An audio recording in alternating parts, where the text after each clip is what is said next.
going to review Mario Sports Mix for the Wii. This time around, Mario's going to play 4 more sports. Hockey, basketball, volleyball, dodgeball. Which one was your favorite?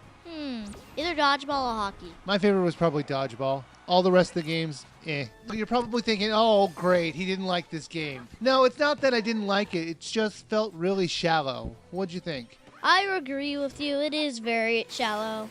I mean, it's fun for a few hours. We're just going to talk about the sports in general, since everybody knows what dodgeball, volleyball, hockey, and basketball are. It's not some obscure sport like curling or horseshoes. So, you guys are going to get it. You basketball, you bounce a ball down a court and you throw it in a basket. Or hockey, you shoot a puck into a net. Or dodgeball, you dodge the ball. It's in the title of the name. You dodge the ball. It's fairly simple. The character roster was not that large. There was only about 15 or so characters, with their own weaknesses or strengths. Plus, if you want to, you can play as your Mii, so that's always fun. One of the more interesting things is that you can unlock characters from other games, most specifically Final Fantasy. Let's talk about the tournaments a little bit, because there's basically only 2 modes in this game, a tournament and exhibition. Well, 3 if you count the mini games, but we'll get into that in a second. What'd you think of the tournament mode? Tournament mode was, I guess, fun and frustrating. The brackets they set up are just basic brackets that you would see. I mean, they didn't try and complicate it at all, unlike what they did with the courts. Why not have like special items or moves on the tournament brackets? Something that would kind of fun it up a little bit. Actually, they do that. You can unlock a new stage.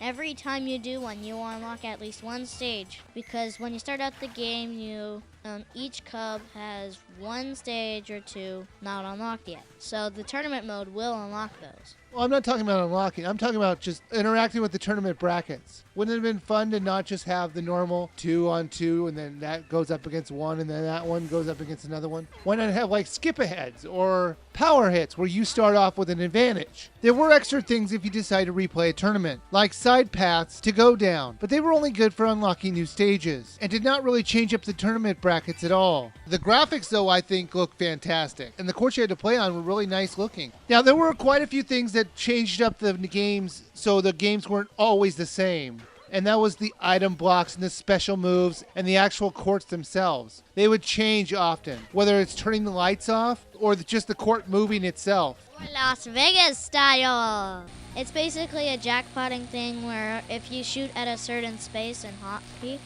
or whatever thing you're playing, it'll give you either double, more points, or even minus your points.